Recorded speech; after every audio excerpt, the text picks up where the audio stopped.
Never before has there been a series that has run for so many seasons.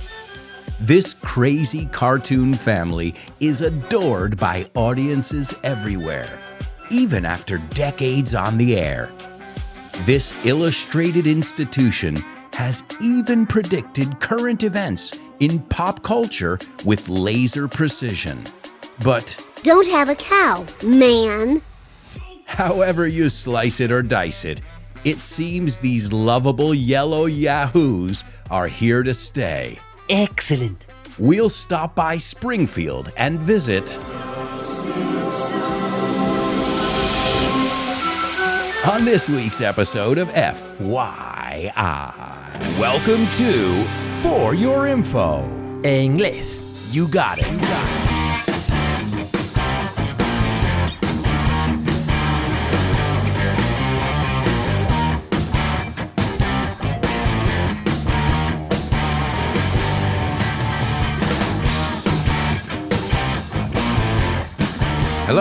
Hello, and welcome to another exciting edition of FYI, For Your Inglés, where you can learn about anything and everything. And if you haven't heard a topic that you want to hear about, remember, you can send me a message any time of the day. It doesn't mean I'm going to read it in the middle of the night, but I'm always open to suggestions. And some of the greatest episodes have been suggestions from my students. So keep up the great work. And a quick reminder, if you haven't rated the show, if you haven't given it 5 stars, please do so right now.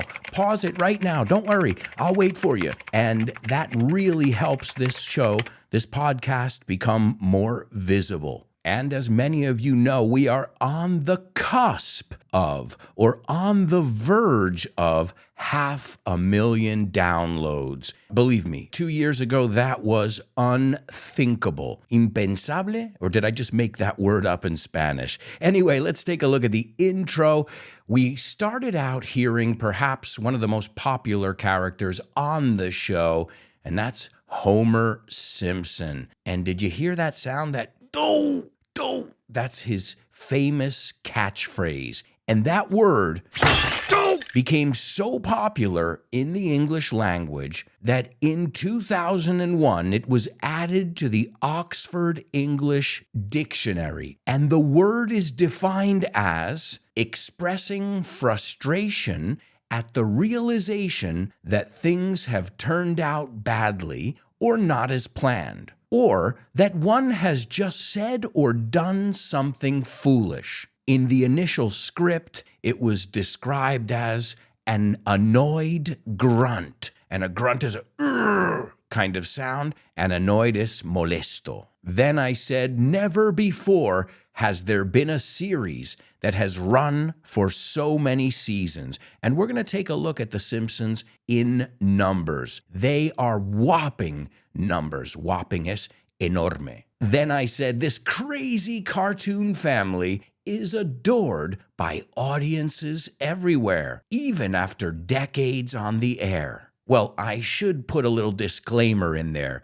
This show is loved by everybody except Barbara and George Bush. They didn't have very nice things to say about the show. Well, let me tell you something. We are going to keep on trying to strengthen the American family, to make American families a lot more like the Waltons and a lot less like the Simpsons. But truth be told, I don't really have very nice things to say about them either. So, as my mother taught me, if you don't have anything nice to say, don't say anything at all. But there's one thing we can be sure of. It's a crowd pleaser. You're not on the air for decades. You're not a cultural institution if nobody likes you. Then I went on to say this illustrated institution has even predicted, and to predict is predecir, current events, actualidad, in pop culture with laser precision. And I know you recognize the word laser, but we don't pronounce it láser. We say laser. Laser precision. Zzz. And then we heard Bart Simpson with one of his catchphrases. And we're going to take a look at all the main characters and their catchphrases a little bit later on. But one of Bart's favorites is, "Don't have a cow, man." and he popularized this expression, which means really, calm down. No pares una vaca. And then I used one of my favorite expressions, however you slice it or dice it, pongas como lo pongas, it seems these lovable yellow yahoos are here to stay. And what does that word Yahoo mean? I'm sure you guys are all familiar with the word from Yahoo, the website, the browser. But what is a Yahoo? Well, this is usually an unsophisticated person. Paleto, palurdo. And then we heard Mr. Burns. Remember, we don't say Mr. Barnes, we say Mr. Burns. And he said one of his catchphrases, excellent, excellent, Smithers. And who hasn't done that? I know I'm guilty. When I say the word excellent, sometimes it comes out in Mr. Burns's voice. And then I wrapped up the intro saying we'll stop by, you can also say pop by, Springfield and visit The Simpsons. And if you notice, no es Simpson, it's Simpson. Sin es como pecado al final. Simpson. Oh, and do you know where the word came from? I learned this preparing this episode. And I'm a huge Simpsons fan. I remember when I was in high school watching them on TV. And sometimes I catch the repeats these days. But I never knew that the word Simpson, the last name was chosen on purpose. And it's a reflection of the word simpleton, simp or simpleton. I think in Spanish the translation would be simplón. And I think there's no better way to describe the Simpsons. Well, except for Lisa. Lisa's a brain. She stands out in the family. There's always one. So is everybody ready to go to Springfield? All right, everybody on board, or as we say, get on the bus, Gus. Next stop, Springfield. But wait, where is Springfield? It's in the United States, I imagine, right? It's some American town.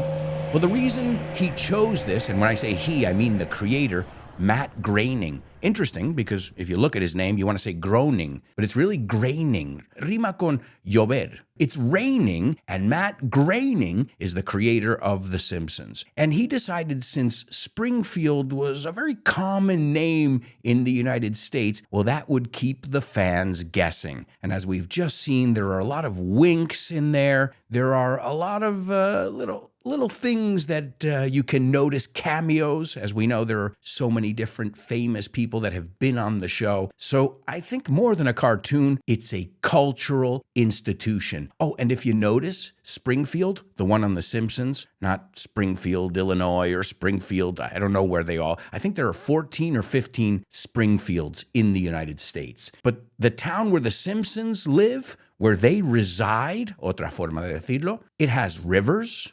deserts, farmland, mountains, or whatever the story requires for that matter. So I guess it's the picture-perfect town. I said we were going to take a look at The Simpsons in numbers, so let's take a look at some stats. In the year 1997, the show surpassed the Flintstones, Los Picapiedra, the Flintstones, as the longest-running primetime animated series in America. And you know what Fred Flintstone had to say? Pedro Picapiedra? Yabba dabba doo! I'm sorry, I couldn't help it. Well, that's right, when The Simpsons hit their 167th episode, they surpassed the Flintstones, and they became the longest-running primetime animated series. It is also the longest-running American animated series, taking out the word primetime now. Since then, it's also gone on to become America's longest-running sitcom, period. So The Simpsons have broken every record in the book, and they show no signs of stopping. In 1999, The Simpsons was named the best series of the entire 21st century by Time magazine. That was in 1999. Some Simpsons purists have said that the show has lost a little bit. I mean, I guess it's hard to keep it fresh after so many seasons, but some people say the golden age was in the 90s. Now they said there's kind of a decline in the content. I honestly haven't seen it enough to be able to make a judgment call. And on January 14th, 2000, the Simpson family was awarded a star on the Hollywood Walk of Fame. And they've won dozens of awards since it has debuted. I'll give you a little short list. 35 Primetime Emmy Awards, 34 Annie Awards, 2 Peabody Awards. I don't even know these awards, and they've got a whole office full of them. But where did it all start? Well, I guess we're gonna have to rewind. Here we are back in 1987, April 19th to be exact. And here we are in our living room watching the very popular comedy show called The Tracy Ullman Show. And then, all of a sudden, this sketch comedy show is interrupted by a little short cartoon. And that changed the world. Now, it wasn't that simple. It wasn't something that happened overnight. But in general, the response was really good. People wanted to see these little shorts, these little sketches of this crazy family in between these sketches of real people. And I remember we used to watch the Tracy Ullman Show religiously in my house. Well, now we're going to fast forward a little under 2 years to December 17th, 1989. So let me repeat the dates there. The shorts first joined the Tracy Ullman Show in April of 1987, and The Simpsons first aired as its own show on December 17th, 1989. And now, how many episodes have they made? I took a look at numbers, and I don't want to say it since this is a podcast and they're constantly producing more. Let's say somewhere around 750 episodes, and they just signed on for another 2 seasons. The Simpsons has 6 main cast members. Now, I don't mean characters. I mean cast members, voiceover artists. We've got Dan Castellaneta, and he does Homer and many other voices, as we'll see. We've got Julie Kavner. She does Marge and her sisters. Nancy Cartwright does the voice of Bart Simpson. What? Wait a second. A girl does the voice of Bart Simpson? A woman? Yep. Nancy Cartwright.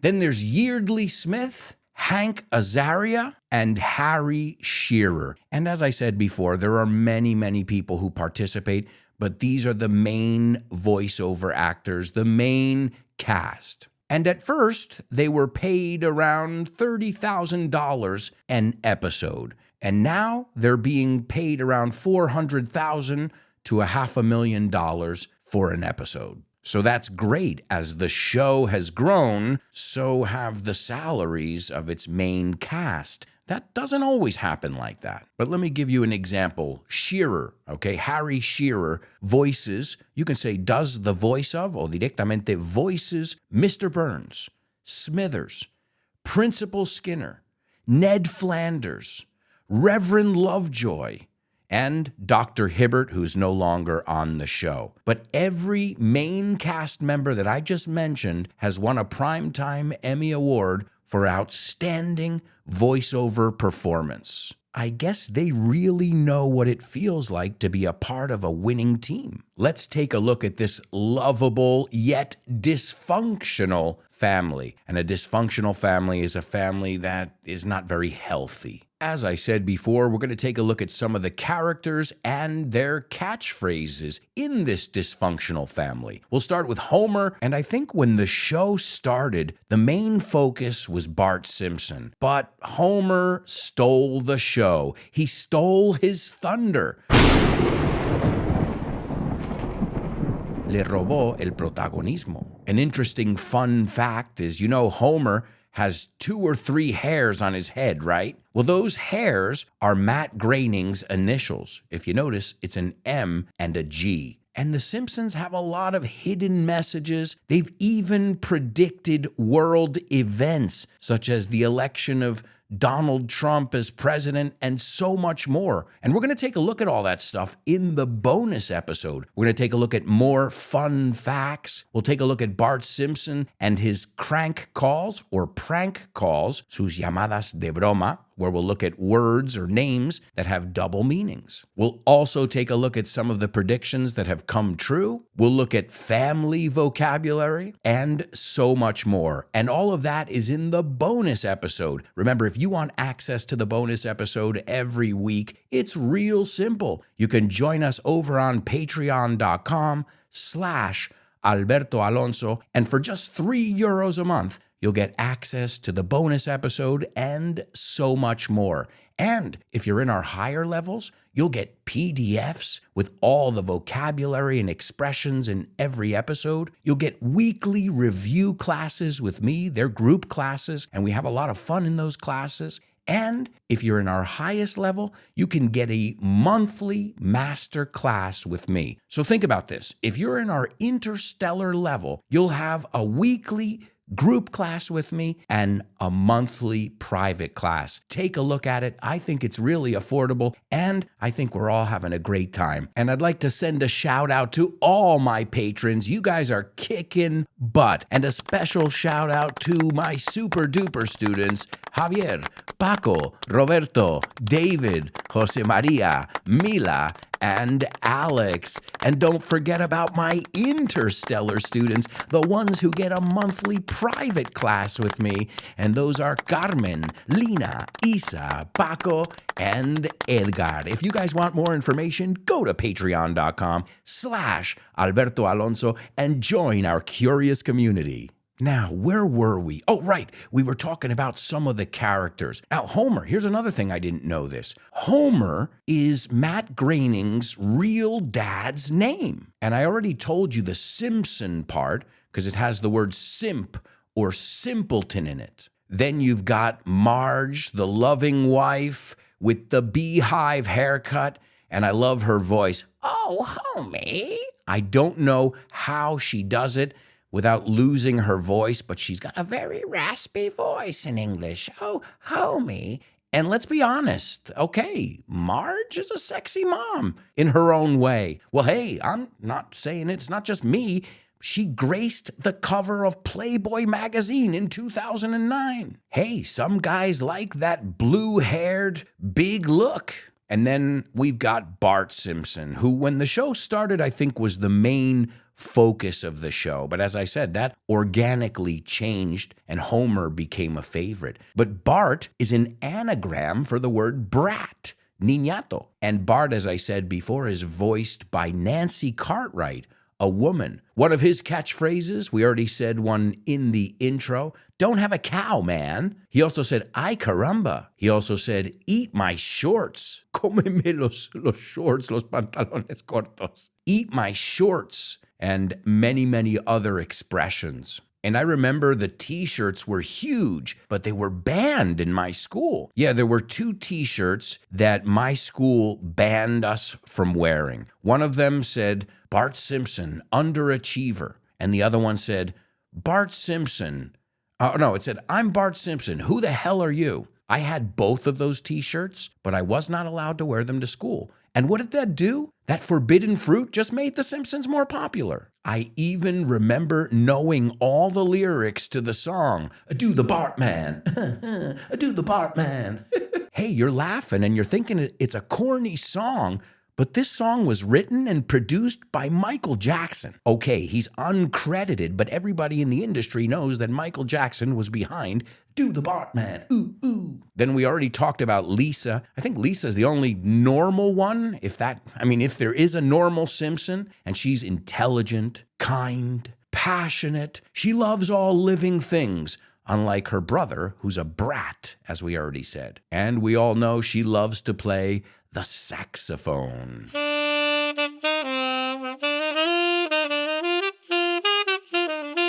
One of my favorite characters is Maggie, and I remember calling my daughter Maggie when she was a little kid, because when she had her pacifier, el chupete, we say pacifier in the United States. The British people say dummy. And I remember my daughter Lara used to make the same sound.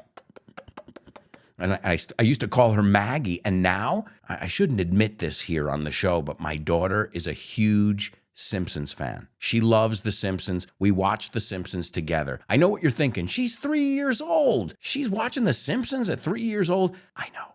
I know. In fact, the other day there was a scene where Homer was strangling Bart, estrangulándole. And I said, oh no. And she goes, Papi, why is he doing that? And I go, because Homer's a bad dad and Bart is a bad boy. Be like Lisa. Oh, and here's a fun fact. And as I said, we'll take a look at some more in the bonus part. But baby Maggie, when she said her first word, which was Daddy, she was voiced by the one and only Elizabeth Taylor. Then you've got Krusty the Clown. And did you ever notice that Krusty bears a striking resemblance to Homer? That's not an accident. In fact, they were supposed to be the same person, but then they abandoned that storyline. Let me explain. What Matt Groening was trying to do here was trying to show people that this kid, Bart Simpson, had no respect for his father, but he worshipped a clown who looked exactly like his father. So I guess it was like playing with the idea of who your role models are. Don't forget about Principal Skinner, that if he's got to do it, he'll skin you. He'll pull off your skin. Destripar? I always forget that word. Oh, wait, no, it's despellejar o pelar. Vamos, quitar la piel. And check that one out. We don't say the director of the school, we say the principal. And I noticed that the Simpsons love playing with numbers as well. So they love these little hidden things. They love predicting the future, but they also play with numbers a lot. And Principal Skinner's prisoner number when he was in Vietnam was 24601. Now, did anybody recognize that number? 24601. That is the same prisoner number as Jean Valjean from Les Miserables, and also used again in Twin Peaks with Hank Jennings. And that number comes up again because Krusty the Clown, his former sidekick, Sideshow Bob, also had that very same prisoner number.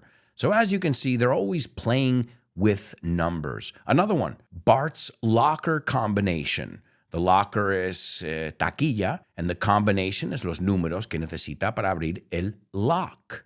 That makes sense. You lock things in a locker with a lock. The combination of Bart's locker is 36, 24, 26. Any AC/DC fans in the house? Dirty deeds, done dirt cheap. Dirty deeds and the done dirt cheap. They repeat that over and over in the song. 36, 24, 26. So there are a lot of winks, a lot of nods. All right, you consider yourself a Simpsons fan? Here's a trivia question. The Simpsons have 4 fingers. They are 1 digit short of having a full human-like hand. There is only one character that has 5 fingers. What character is it?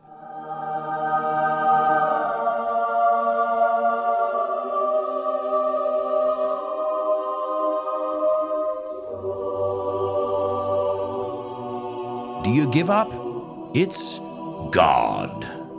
And before we wrap up the first part here, we'll take a look at another fun fact. Have you ever stopped and asked yourself why the residents of Springfield are yellow? That wasn't a mistake either. It seems like Matt Groening left nothing to chance, a la suerte. And he said that this yellow color would attract your attention when you were flicking through the channels with your remote control. And if you saw a flash of yellow on your screen, you would instantly know that you were watching The Simpsons. So it was a branding choice. It was a color that he thought would be eye-catching, que captaba tu atención. And was he right? Well, I think the numbers speak for themselves. The Simpsons is here to stay. I sure hope you'll join us in the bonus episode of today's FYI.